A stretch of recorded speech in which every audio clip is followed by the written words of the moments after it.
It's your birthday. And that's why I told Colin, I said, job that I cannot do it. I can't. And he says, it doesn't play for it doesn't play. And I said, I'm going to go over and get something for him. But I'll talk about you guys. Motivators.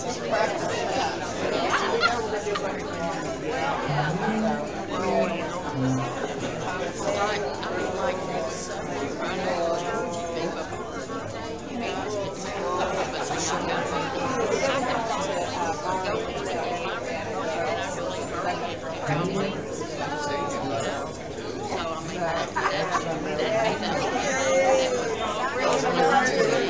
and still get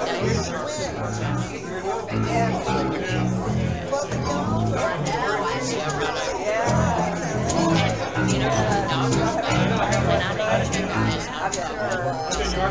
Talk about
They changed the sign this morning. Where's Torrin? He's out there changing it. Torrin's out there changing it right now. Right now, as we speak, Torrin is changing the sign. So I was going to have you clap for him. You can clap for him anyway. He can hear it. And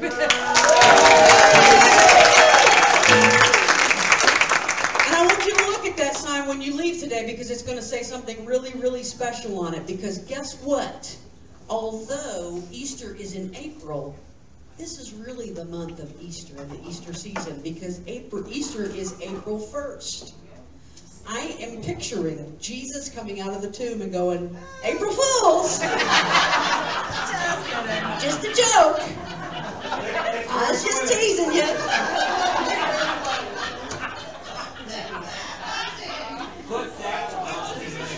I don't really know.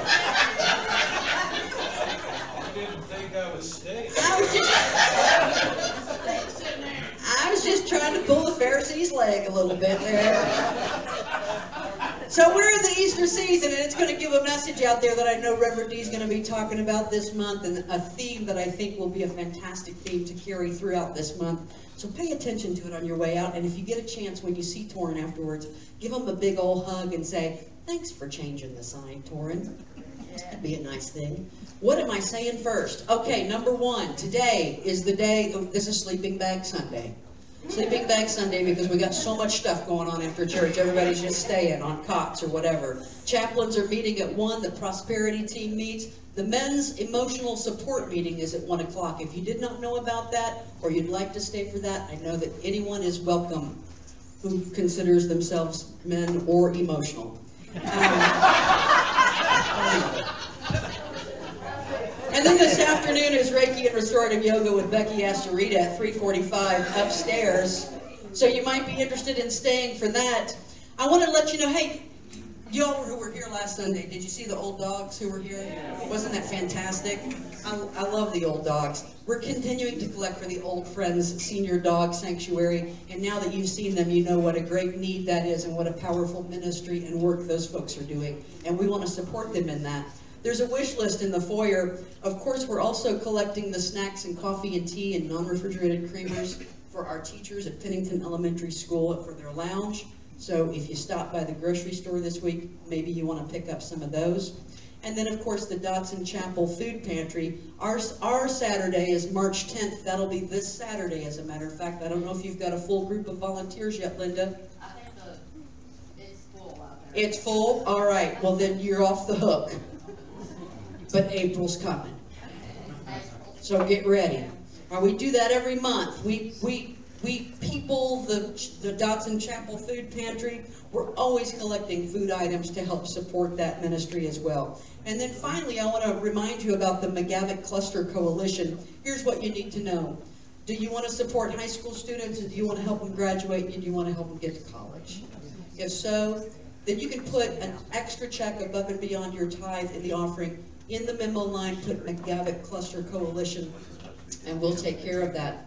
Yes? Be sure they are separated because it's a little bit of an entry nightmare if they're not separated. Yes, be sure they have to be separate checks. You can't say, put 20 of this toward those high school kids.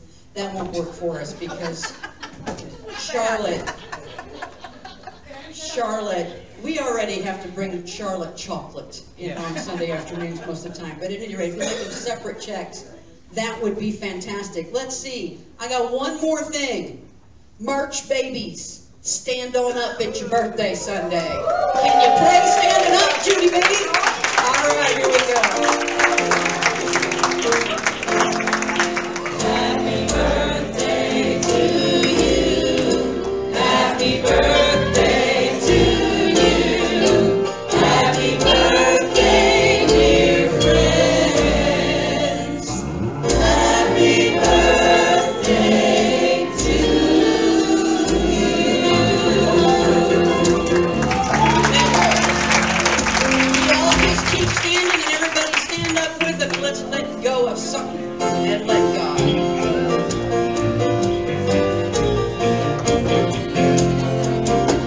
Some days I do, some days I don't, some days I will, some days I won't, some days I sing, some days I float, some days I get real smart and live by this road. Let go and let God. Let go and let God. Let go and let God be in charge. Let my worries go. Let go and let God. Let go and let God. Let go and let God be in charge. Let my worries go.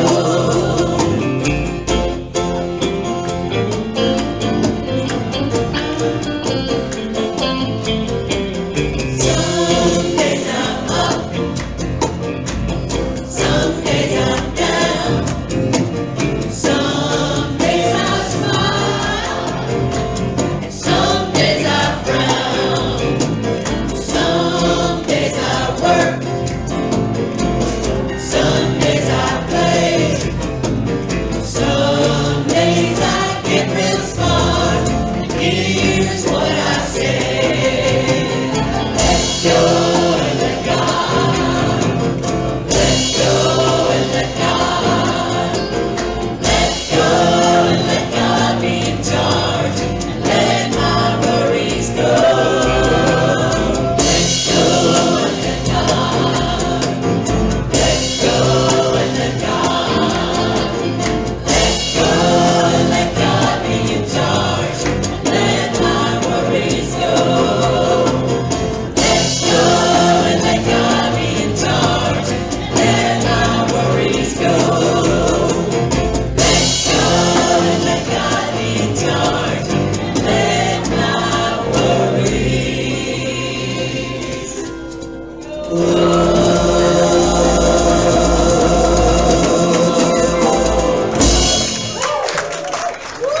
That was fun, wasn't it? That was a lot of fun right there. I got a few more quick things to say to you. First off, don't forget next Sunday, we set our clocks back, forward. I'm so confused. What do we do? Forward.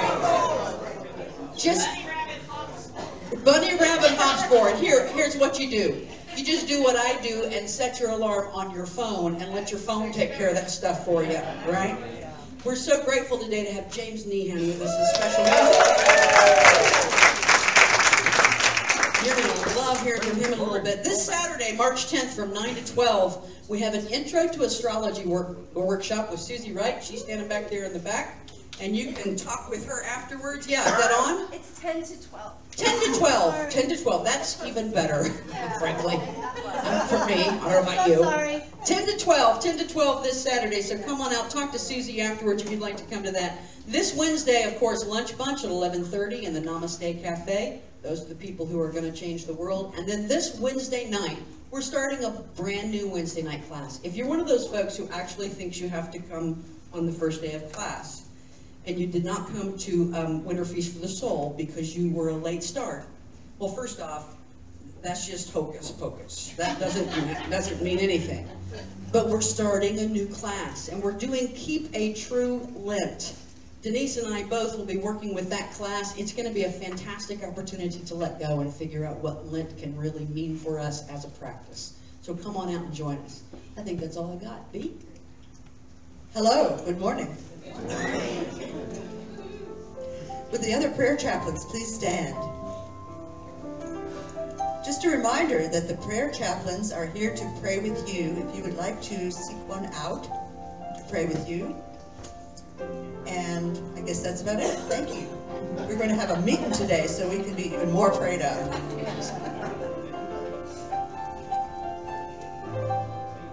No matter how long I've studied universal truths, I need this time of Lent to prepare me for resurrection. 40 days plus 6 Sundays is a period of surrender, death, and resurrection. I surrender to the fact that I still have some old ways of thinking that cause separation and limitation in my life. I allow these thoughts to die away, making room for the true essence of my being. And so, today I affirm, God is active in everyone, everything, everywhere. Say it with me. God is active in everyone, everything, everywhere. The more I understand, the less I fear. When I am aware of the divine presence in my life, I create the kingdom of heaven right here and right now. My mission then becomes sharing the kingdom of love, joy, and peace with everyone and everything. Understanding my mission is just the beginning. Being willing to live from that place of understanding is the next step. When I am willing to live the truth I know, everything I do comes from that point of divine energy. During this Lenten season, I pray to understand and experience the truth of my being. I pray to know that God is active in everyone and everything, everywhere, and that includes me. When I remember that fact, there is no separation, there is no limitation. I extend compassion to my brothers and sisters that may not know and experience the truth in the same way that I do in this moment. I am fulfilling the mission of love that Jesus, the Master Teacher, talked about so passionately. And from Mark 22, 28 through 31, one of the teachers of the law came and heard him speaking and asked him, "Of all the commandments, which one is the most important?" "The most important," said Jesus, "is this: love the Lord your God with all your heart and with all your soul and with all your mind and with all your strength. And the second is, love your neighbor as yourself. There is no commandment greater than these." So I ask that you get comfortable in your chairs and focus on your breath. And as you focus on your breath, hear these words. God is active in everyone. God is active in everything. God is active everywhere. And that action is love. And so as I'm continuing to focus on my breath, I'm taking that journey from my head to my heart. And I begin to feel my heart expand. Knowing and affirming that God is love and God and I are one, so that means I am love.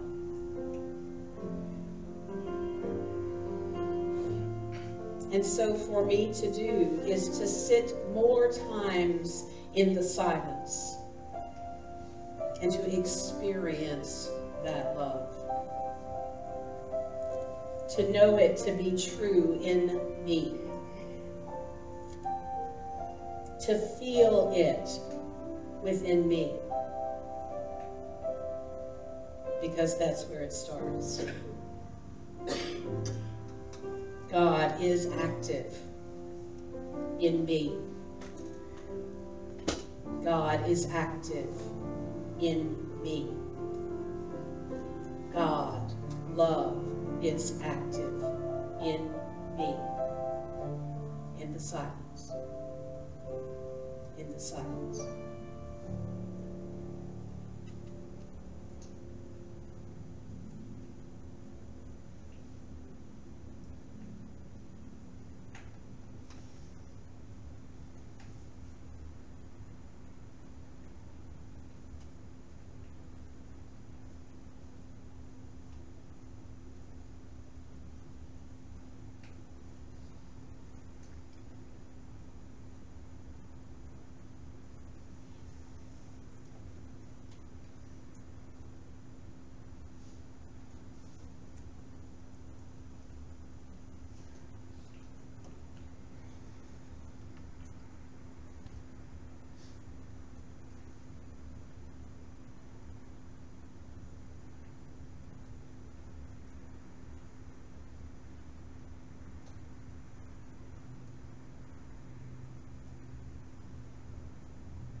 God is active in me.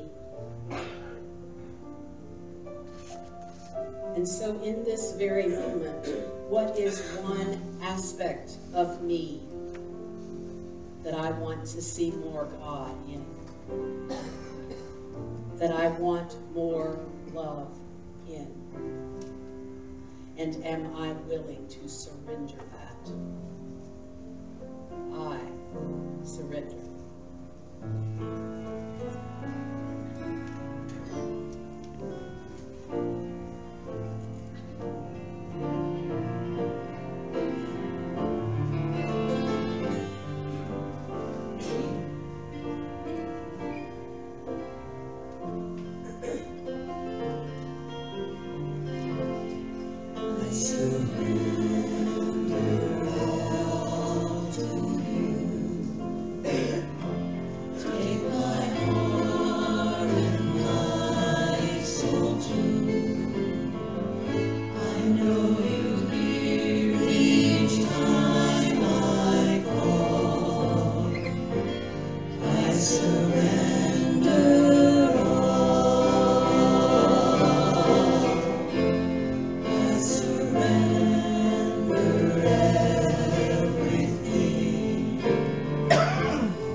Gratitude on you.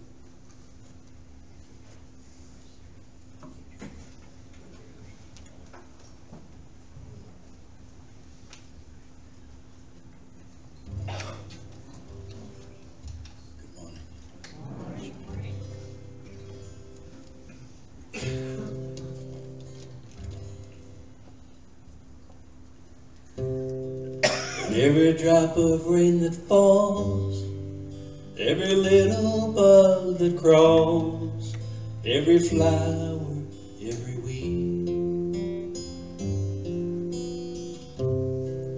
every fish and every sea, every bird and every tree, every dream that wakes and every seed.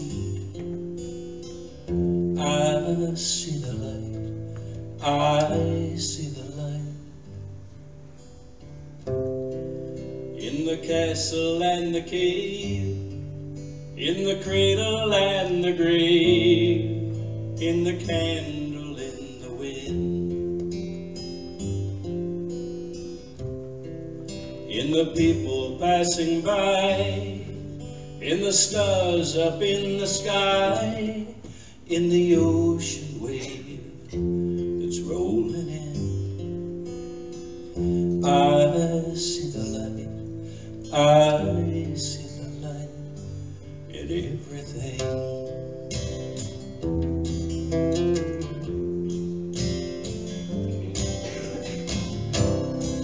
And in the river running wild, in the spirit of a child, flashing firefly,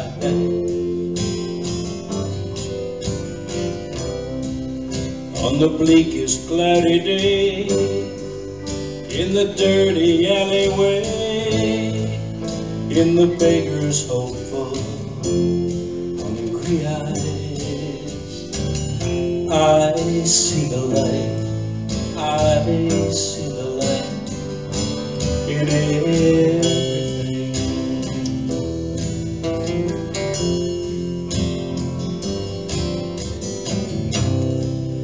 In the door that someone holds, with a smile for someone old, in the tear of gratitude,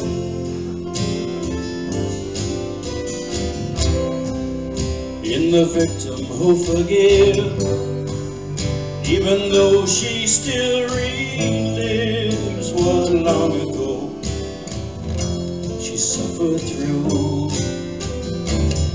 I see the light, I see the light, I see the light, I see the light. It's bending and revealing, and it's sending me the feeling. It's uplifting and it's healing everything and everyone. Intersecting and entwining and reflecting as it's shining and connecting every atom beneath the sun. I see the light, I see the light, I see the light, I see the light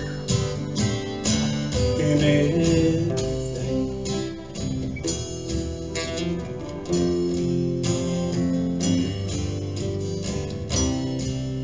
In the one who sees himself in the eyes of someone else and has no stone to cast, on the ancient battlefield where wounds are finally healed and enemies embrace at last. I see the light, I see the light, I see the light, I see the light, I feel the hope, share the dream. I see the light inside of you, inside of me. I see the light,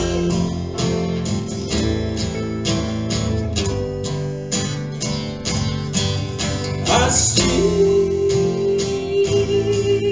the light, I see the light, see the light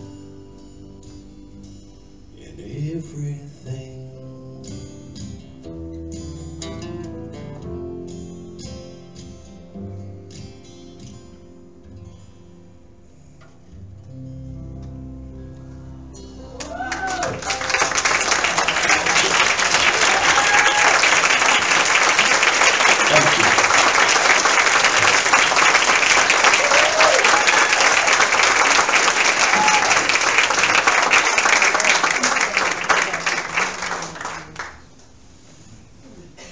That sounds beautiful when he sings it like that. And yes, he can make a believer out of us until we see the darkness instead of the light. It's what we're going to be talking about and moving through to get ourselves ready for Resurrection Sunday. Because we have to be willing to let go of anything that we see that's darkness. Because we see it because we believe it. Now, I know some of us have a hard time wrapping our heads around that piece. Because we've been taught seeing is believing, and it's just the opposite. Believing is seeing. And that's new thought at the core of its essence, that what I believe is what's going to show up in my life. I have these conversations all week, every week with people. And they'll say, well, I believe blah, blah, blah.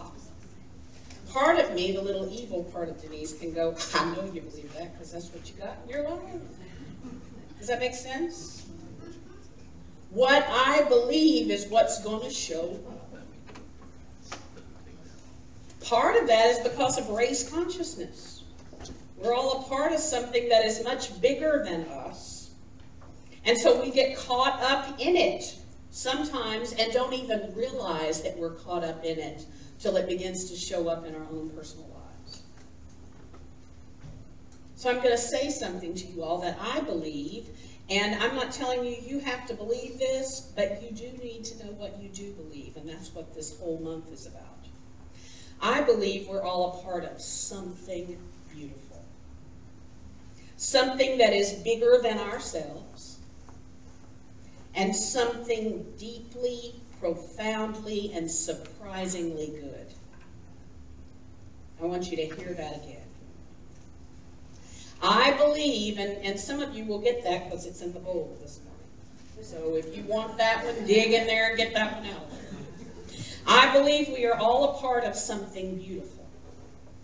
Something bigger than ourselves. And something deeply, profoundly, and surprisingly good. All the time. So do you know what I experience in my life? That. Every day. Even when I resist it. Even when it shows up as something that I don't label good, I know it is. That's my personal work. Because I believe that. So he talked about, in his song, he sang about being the light and seeing the light. How many of you have ever been in a dark room and then somebody turned on the light? And you went, oh. Think about that metaphysically. That's a physical reaction to the light being turned on in a room and you going, ooh, I can't, ooh. It takes me a while because I've gotten used to the darkness. Are you hearing what I'm saying? When I get used to the darkness and somebody says something that is a part of the light, I go,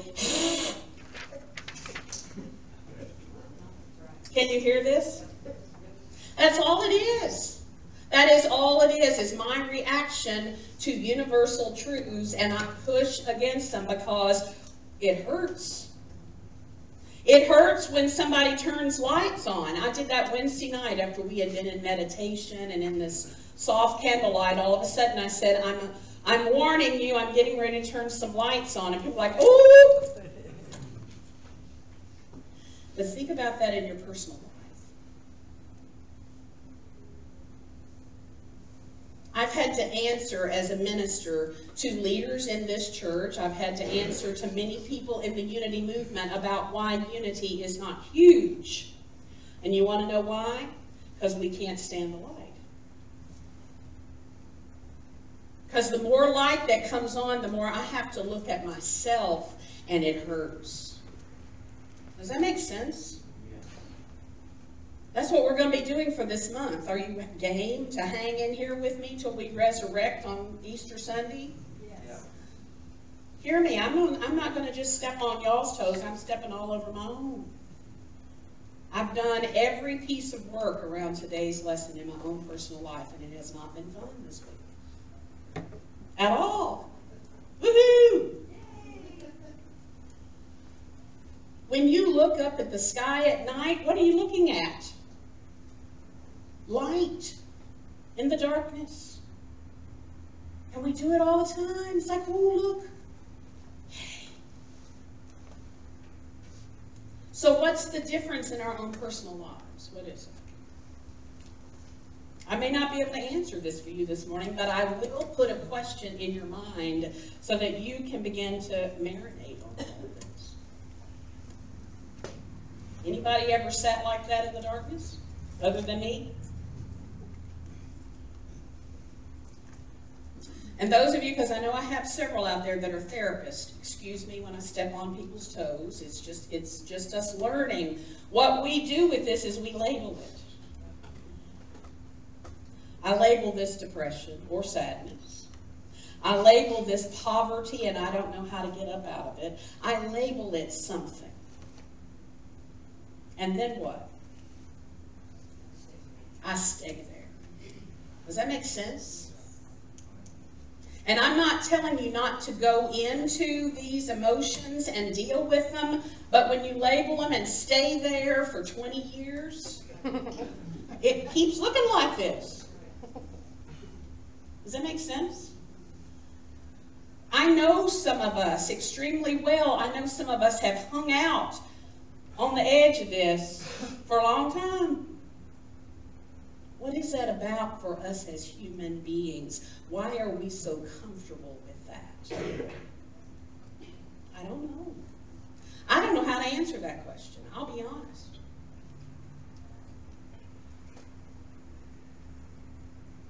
But Charles and Myrtle didn't know why. Because Charles and Myrtle Fillmore, that started Unity, said all you have to have is one divine thought to get up out of there. One. You understand that? From here to there takes one divine thought. That's it. One seed planted in your consciousness that is something different than what you've been thinking. That's all it takes. And all of a sudden you're like, oh, I see the light. I see it. It's beginning to shine a little bit. And then what am I supposed to do with that one divine thought? Pray, meditate, and act, because that's what it takes for it to grow. But let me tell you what we do as human beings. I know what we do because I do it too. I have that, and I think that fixes it.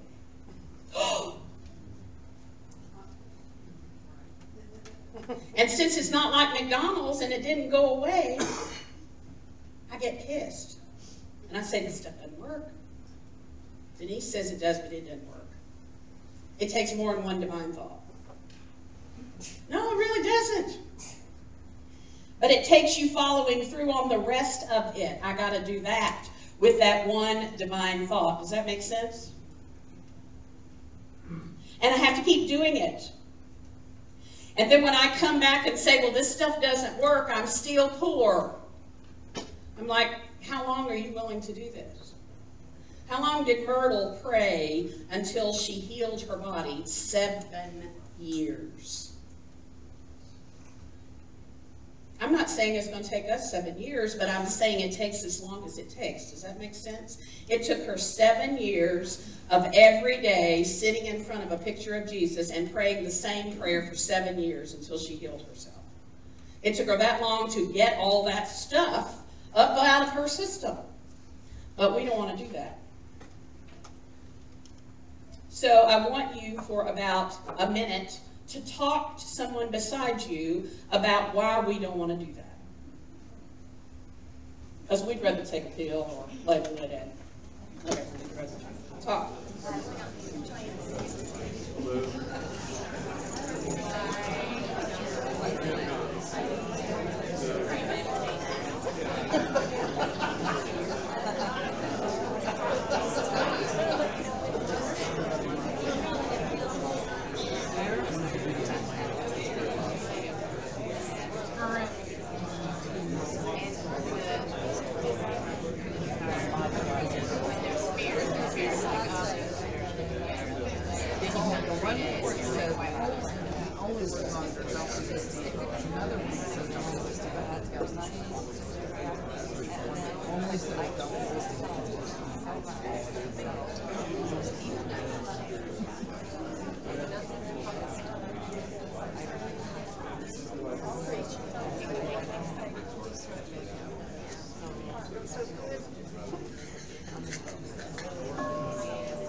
So how many of you noticed the seed is planted in the darkness?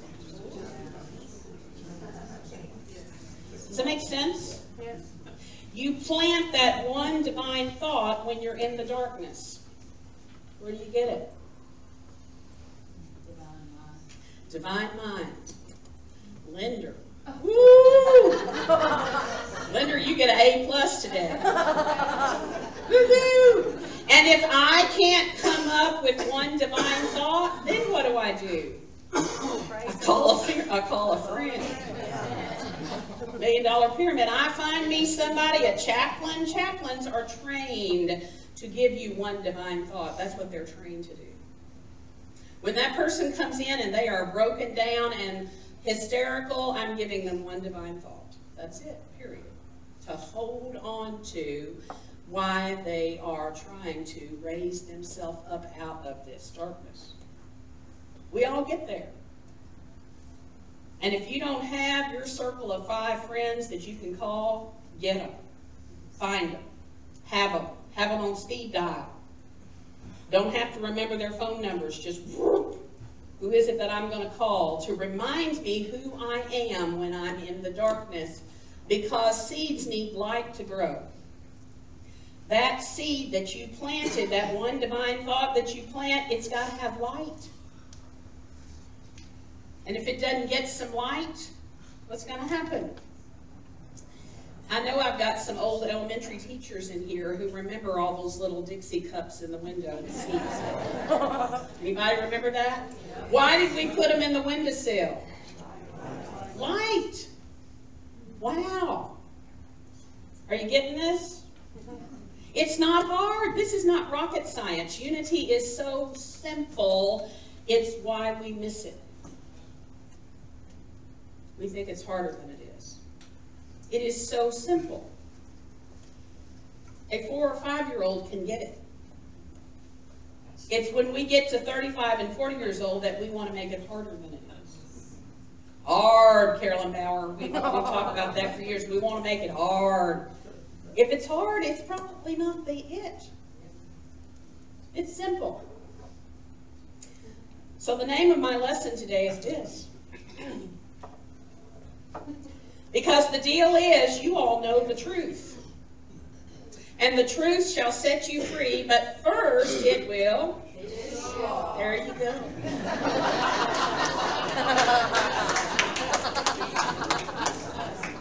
You all got it. And I won't even get in trouble today for saying that. Woo, you said it. All the people. Do you understand that once you know it, you cannot put the genie back in the bottle and say, I don't know that. But sometimes I want to, don't I? Yeah. I want to sit in the darkness and whine. Anybody whine in the darkness? Other than me? Cry loud. Drink wine in the darkness, yes. If they call that alcoholism, I don't know, but woo. I saw somebody post the other day, if my dog is with me, is it okay? Because I'm not drinking by myself in the darkness. If my dog is with me. It's like, okay, wow. What's your dog drinking? What is your dog drinking? Yes.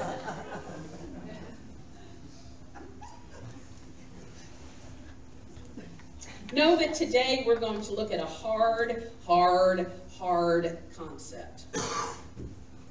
One of Jesus's concepts that he taught about universal law that we've all heard, but we cannot wrap our minds around it. Because I see it out on Facebook all day, every day. Don't resist evil.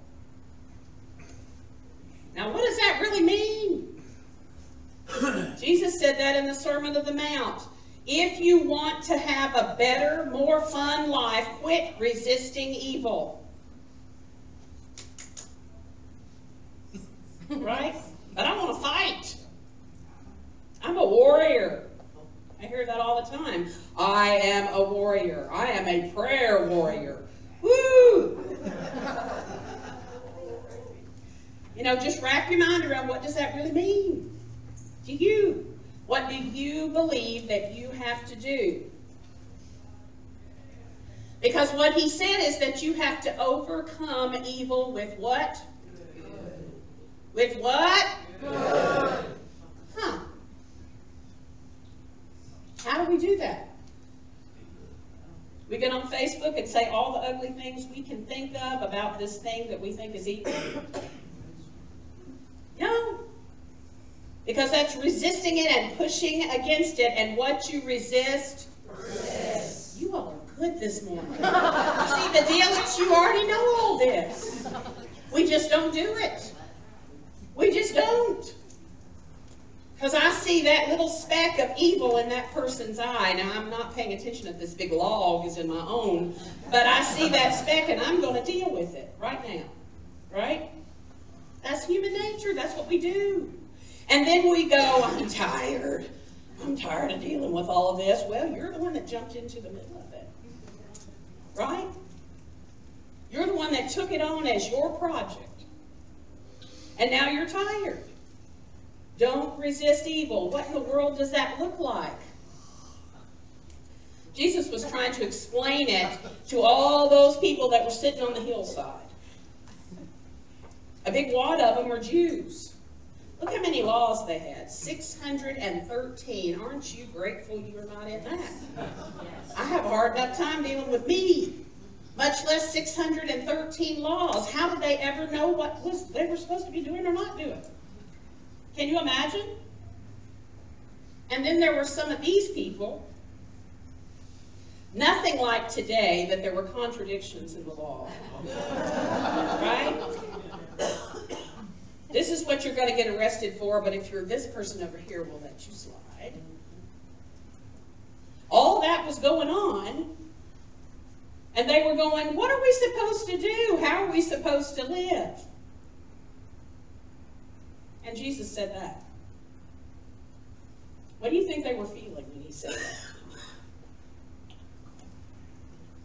What do you think people would feel in Metro government if we went and said that right now?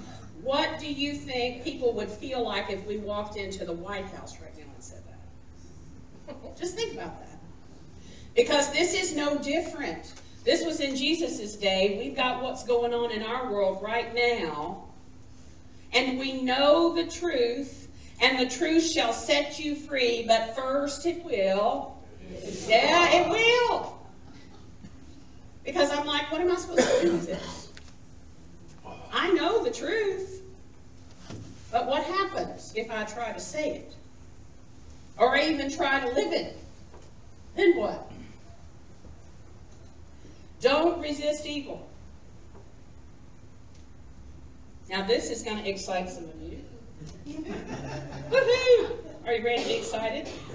Jesus said, if anyone comes up and slaps you, turn the other cheek and let him slap that one too.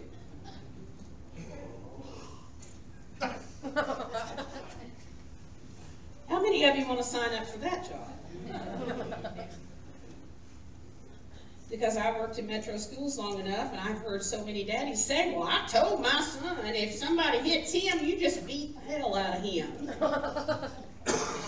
And I was like, well, you know, the rule book in Metro schools says if I'm hitting someone or fighting, I get suspended for a day or two. Well, that's not fair. Okay.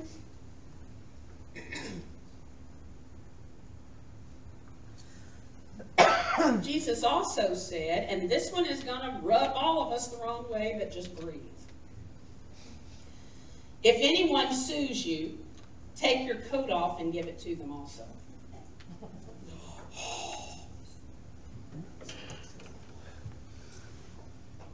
I don't think he told anybody that this love thing was going to be easy. He didn't. He didn't say love this person, but if this person's doing ugly to you, you don't have to love them. You can just hit them. Or, you know, love everybody, but if this person sues you, you can just sue the hell out of them too, and don't worry about it. No, he didn't say that. He said love everybody all the time, and love your enemies. Ooh. Do you see why I said this has been an interesting week for me? Because I can promise you some of my enemies have shown up. Woo! Looking for love in all the wrong places. Yes, they were. Because I wasn't sure if I was going to give it. Does that make sense? Yes. So, turn off the lights because we're going to watch something here. They left him lying in the street, in the gutter, bleeding to death with his brains spilled on the ground. What's the address of your emergency? In Thomasville. Somebody looked like they'd been shot in the head. He was laying on the ground. They go around to the air and gunshot. I have on my hand a plea form to count one involuntary manslaughter, a felony of the first degree. He didn't even see them when they shot him. That man wasn't bothering anybody or nothing. They had no reason to go out that night. I saw my son die. I knew he was not going to recover. I just don't think he can fully grasp like the whole reality of what really happened.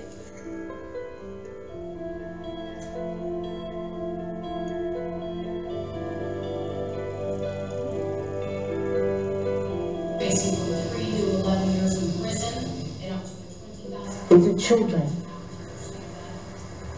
And what we want for them is not revenge. Revenge solves nothing. It will not bring back my son. We want to see if we can help them live a better adult life. Because you're going to have this guy sitting in jail for 20 years. He was 14 when he did it. And he's going to get out and going to still be a 4-year-old, 14-year-old. Consider allowing our family to come visit you, to work with you, to help improve your education. If I do, I want to tell you I'm sorry. This bitterness, I will not hold it. And I plan to be involved with your mother, if she allows it. This is not war. These are people that care genuinely about you despite what you did.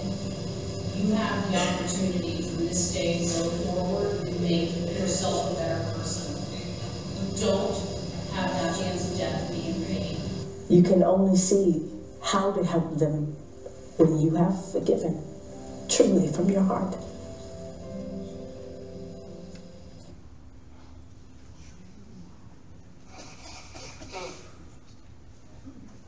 So I don't know what's going on in your hearts right now, but that's what we were asked to do.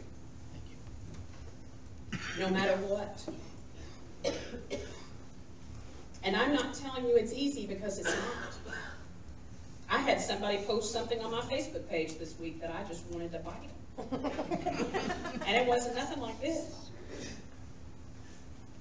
But this is what we are called to do. We are called to be this kind of love. And what would that look like in my own personal world if I could do that? People, this is a wake-up call for all of us. And it's not about some church telling you that you have to live X, Y, and Z principles or they're going to kick you out. It's about, do I want to live a life that is full of love and joy and peace, like we sang about this morning, and everything else I release? Do you understand how fun that is to sing and how hard that is to live? But do you understand that that's what unity is about? Again, several weeks ago, I told you all why I'm a unity minister. That's why. Because that's what unity is about. It's about living love every day, all day long, one divine thought, pray, act, meditate when I can't get there. That's what it's about. We can take 45 million classes. I can get up here and stand on my head and shove peanut butter up my nose and do whatever I need to do. But that's all it really is. That's the only message there is. That's it. One divine thought. And when I have now you have a vision of me standing on my head on the piano shoving peanut butter up my nose. Wednesday night class? Well, that's Wednesday night. There you go. We'll have to do that sometime on Wednesday night. You go first. I'll go first. I'll go first. No, it's not lead. Yes. And so what I want to tell you is for this month, we're going to have a process at the end of each service. This is not an altar call, so hear me. This is an inward call for you. Because what I want you to see is that, whoops, and I need to do this first. How many of you read that book when you were in school? Have any idea what that book was about? No. Mercy. In the story, set in a small southern town, Bob Ewell, a white man, regularly beats his children. I'm going to read that again. I want you to hear that. In a small southern town, Bob Ewell, a white man, regularly beats his children. Now, I want you to know, as a counselor that's worked in the school systems for 35 years, that is norm, I hate to tell y'all, still. It is. It's still norm. After beating his daughter, Mayila, I'm not sure how you say her name. There's the English professor, you might remember. He falsely accuses a black man of raping her. Atticus, a white attorney, defends the black man, drawing the anger of the girl's father. Because he didn't want anybody to defend this black man, because he wants that man to have to suffer for what he's doing. One day, as Atticus is leaving the post office, Ewell spits in his face and threatens to kill him. Atticus responds by taking out a handkerchief and wiping his face and walking away. His refusal to retaliate troubles his son, who has lots and lots of questions, and Atticus says to him, "Lots of people just have to fight and push back. Those same people sometimes take their anger out on persons who don't deserve it at all. So if spitting in my face, threatening me, saved Mayila Ewell one extra beating, that's something I'll gladly take." He had to take it out on somebody, and I'd rather it be me than that house full of children out there. I am willing to take it in order to take it out of circulation. Hear that? I am willing to take this anger in order to take it out of circulation. I want you to hear that one more time. I am willing to take this anger in this moment in order to take it out of circulation, because I know how to turn it to love. If someone else gets it, they may retaliate. I know that my job is to be love in the midst of this. And so I'm willing to take it in this moment, to take it out of circulation. Can you hear that? So I want you to pray with me for a moment. Living, loving Spirit, remove from my mind the tendency to judge. Remove from my mind the tendency to hate or blame others. Reveal to me a way to stand in my authenticity, which is love, which is joy, which is peace. Teach me how to love those who hate me and how to take hate out of circulation by transforming the darkness into light. Use my heart as an instrument of your peace. May I hold all these thoughts in prayer and meditation so that I can act from a place of love. I ask these things in the name and through the power of Jesus the Christ, the Master Teacher, who shined the light on the path of peace and said, "Follow me." And so it is, and so it shall be.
Prayer. Oh, it's me.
I don't want to sing now.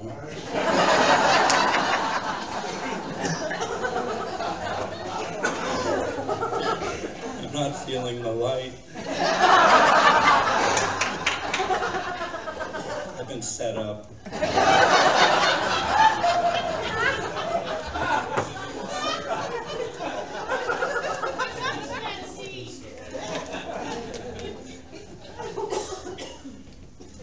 This is all about overcoming our challenges.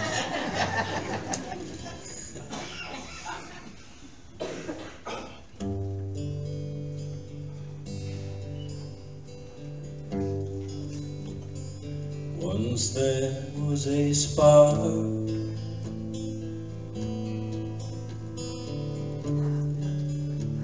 a little seed of light.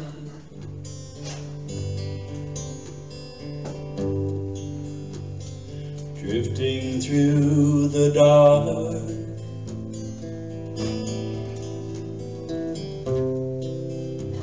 just wanting to be bright, it gently fell to earth.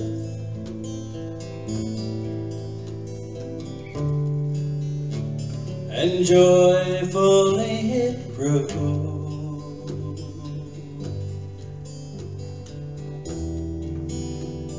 Emerging in its birth,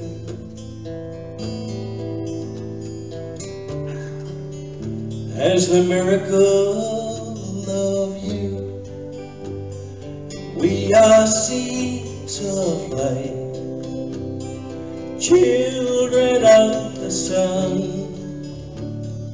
We are born to shine, angels everyone. We are seeds of light, sown with love. Pieces of the dream God was dreaming of.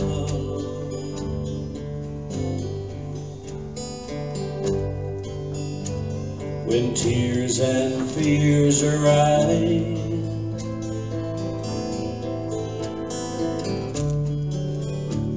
when rain and shadows fall,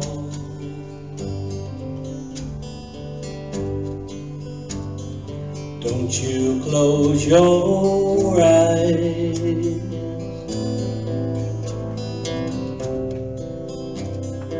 You can love it all. Life was meant to live.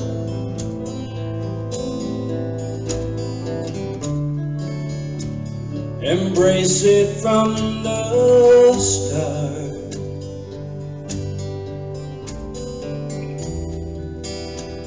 Remembering to give.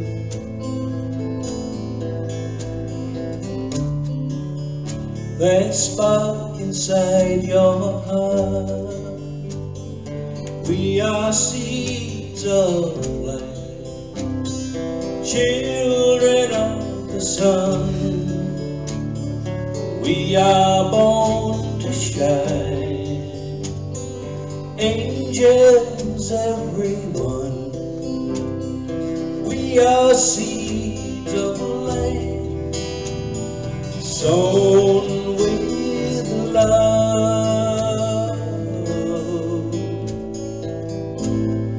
Pieces of the dream God was dreaming of.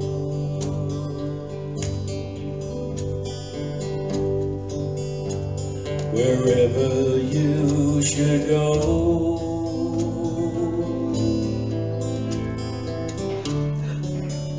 whatever you become,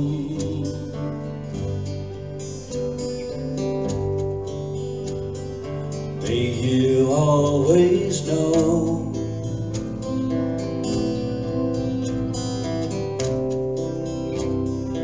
where you started from and may you never learn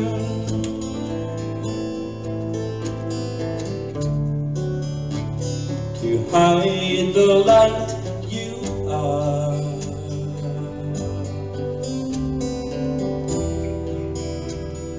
One day you'll return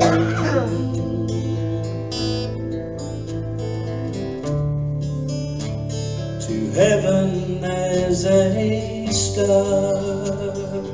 We are seeds of light, children of the sun.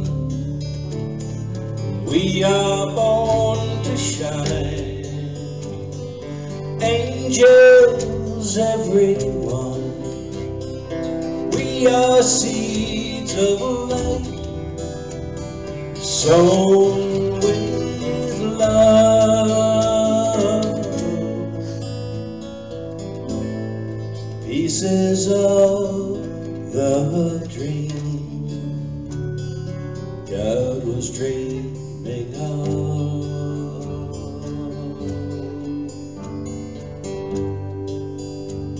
Now we are God's design, and we are born to shine. We are seeds of light,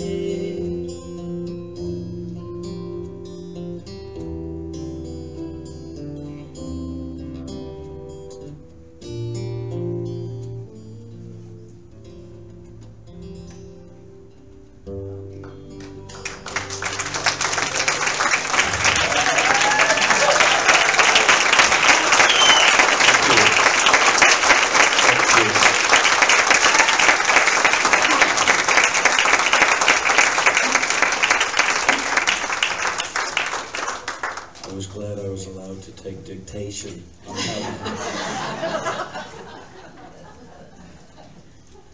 Actually, James, I think that was a perfect follow-up to that song, and thank you so much for being here. Listen, I know Rev D teased you a little bit about getting a special thing out of the bowl, but if you don't get the one you want, you can keep moving and come back when the service is finished. That's just my little note about expediting the process. It's time for us to do our sacred walk of abundance, which is the great gift that we have each week of giving back to our spiritual community. And if you will take your tithes, gifts, and offerings in your hand and say the offering affirmation with me, please. Divine love flowing through me blesses and multiplies all that I am, all that I have, all that I give, and all that I receive. And so it is. Join us on the sacred walk of abundance.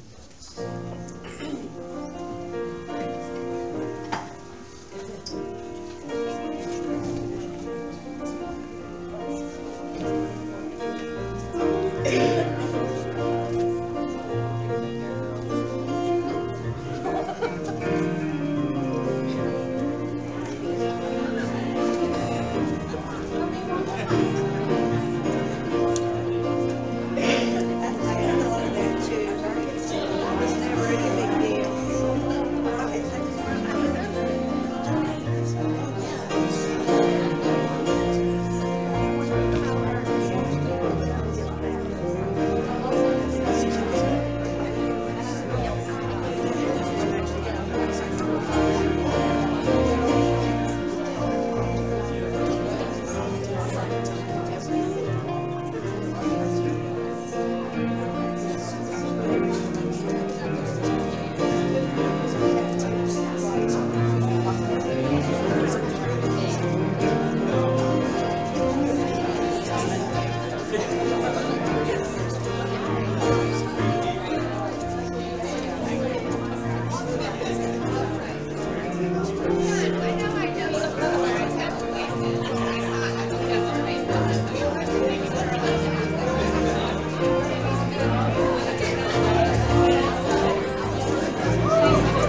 hands. And we say thank you for the tithes and offerings that have come in this moment, and we know that they have been given from that place of love. And we receive them at Unity of Music City in that place of love, knowing that they will go back out into the community to bless.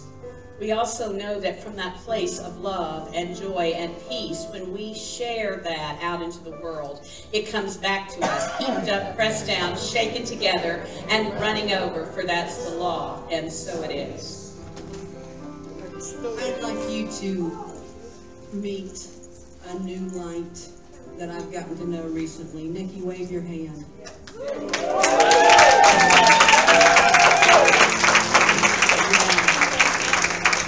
That was something special, wasn't it? Let's all join hands and sing together to close this service.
Texas.